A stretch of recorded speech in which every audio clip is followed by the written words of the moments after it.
Prostitution et broutage, comment j'ai été délivré par le Seigneur. Témoignage. Il est arrivé un moment où je me suis posé des questions, mais pourquoi, malgré cette vie de débauche, je ne contracte pas de maladie vénérienne? Pourquoi suis-je encore en vie? Ces propos sont de HN, une chrétienne qui a sombré dans la débauche. Son parcours démontre combien le Seigneur est fidèle pour ramener ses brebis à la bergerie.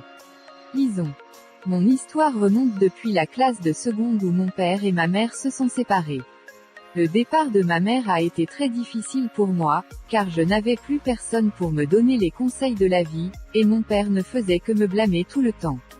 En 2010, lorsque j'étais en terminale, un monsieur du quartier a fait irruption dans ma vie et a tout chamboulé. Initié à la sexualité à cause des difficultés. En effet, ce dernier a envoyé sa servante me dire qu'il voulait de moi.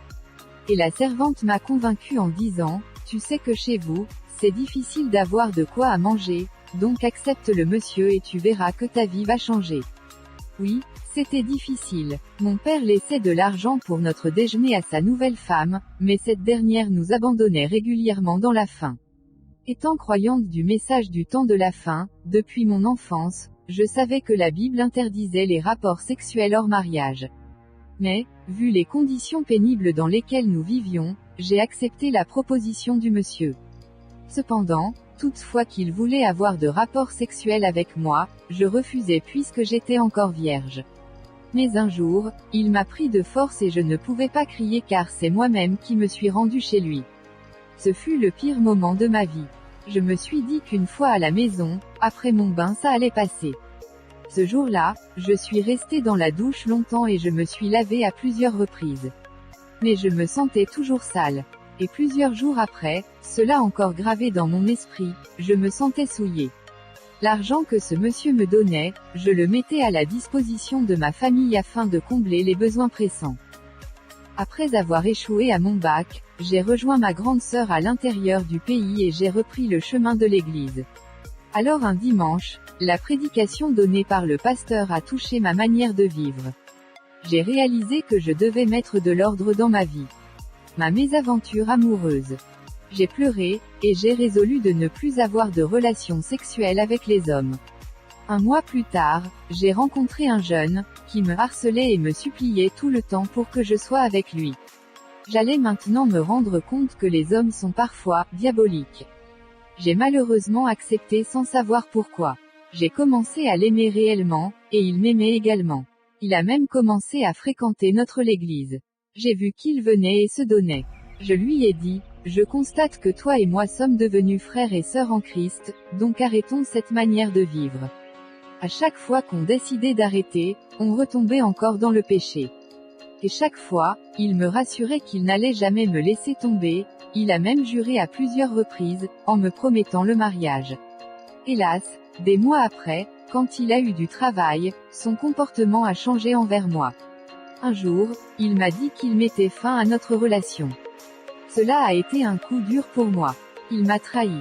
Quand je suis rentrée à la maison, j'ai avalé tous les comprimés que j'ai pu trouver.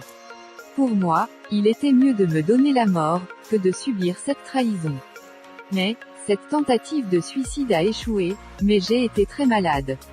Toute ma famille a été informée et on m'a appelé de partout pour me faire des remontrances. Par la suite, je n'ai plus eu d'assistance financière. J'étais livrée à moi-même. C'est seulement ma mère qui me consolait. N'ayant pas d'affection au niveau des parents, et ne pouvant plus supporter cette humiliation, j'ai quitté cette ville pour une autre. La vie de prostituée. J'étais en quête de l'homme qui pourrait combler le vide dans ma vie. Mais, ces aventures amoureuses se soldaient par des échecs. Alors, je suis arrivée à cette finalité, c'est dans la prostitution que je vais mourir, mais si le Seigneur m'enlève de là, gloire à son nom. C'était dorénavant ma nouvelle devise.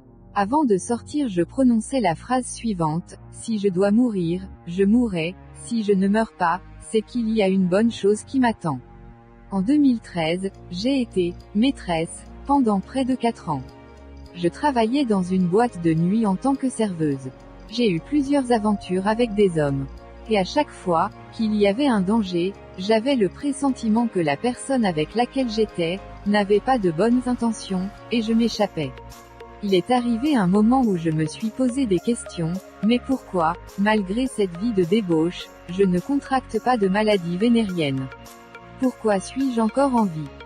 Ma vie de brouteuse. Une chose me guidait, pas question d'aimer un homme pour une relation sérieuse. Mon but était d'avoir de l'argent. Alors, au début de l'année 2018, j'ai commencé à arnaquer les prétendants. Quelquefois, je me faisais passer pour une fille désespérée qui avait besoin d'aide pour la nourriture, le loyer, les factures, etc. Mon but était dans un premier temps de recevoir de petites sommes de 10 000 F ou 20 000 F, pour gagner leur confiance. Aussi, je faisais des photos et vidéos osées, que j'envoyais à des personnes. Et si cette personne demandait plus, moi aussi je demandais plus d'argent. Et au fur et à mesure, les montants augmentaient. Si par exemple, quelqu'un voulait voir une partie de mon corps, il y avait un prix approprié à cela. Je n'avais plus de remords. Depuis que j'ai été trahi par le jeune qui m'avait promis le mariage, je me suis dit que j'ai perdu mon mari. Ce mal m'a rongé et m'a suivi tout le temps. Dès lors, je pouvais montrer ma nudité à un inconnu sans problème. Je portais les habits sexy, je me disais que de toutes les façons mon corps allait pourrir un jour, donc je m'en foutais. Alors, quand un homme voulait une relation sérieuse, je m'éloigne de lui. J'ai réalisé que j'étais devenue une vraie prostituée. Pire, je n'avais plus de sentiments, ni d'émotions. Souvent, lorsque quelqu'un m'expliquait une histoire pathétique, je ne ressentais aucune compassion. J'étais vide au plan émotionnel. La délivrance accordée par le Seigneur. Ayant réalisé ma décadence spirituelle, j'ai commencé à m'approcher du Seigneur en fréquentant une communauté chrétienne. Avec les prédications, j'ai réalisé que je vivais de l'argent sale, qui d'ailleurs se volatilisait. J'ai aussi compris qu'en tant que chrétienne, mon corps est sacré, et appartient uniquement à mon futur mari, même si cela tarde. J'ai revu ma garde-robe et je m'habille décemment désormais. J'ai commencé à me sentir femme et à avoir des sentiments. J'ai donc pris la résolution de travailler de mes propres mains, afin de m'assurer une autonomie financière pour ne plus céder aux propositions. J'ai eu un boulot de ménagère. Et cela n'a pas été facile dans la mesure où plusieurs hommes venaient à nouveau. La tentation était grande et j'étais dans un besoin d'argent. J'ai dû faire violence sur moi pour me séparer de tous mes amants. J'ai même refusé l'argent qu'on m'a proposé. Je n'ai plus de contact avec eux.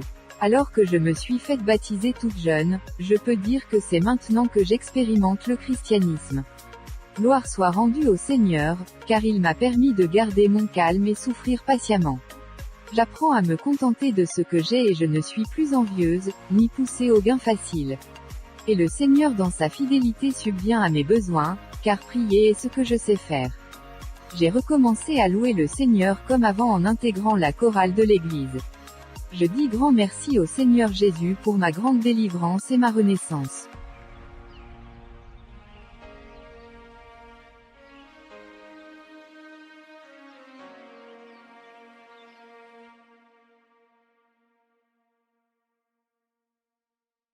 Fais un don à la chaîne YouTube par Western Union, MoneyGram, Orange Money, MTN Money.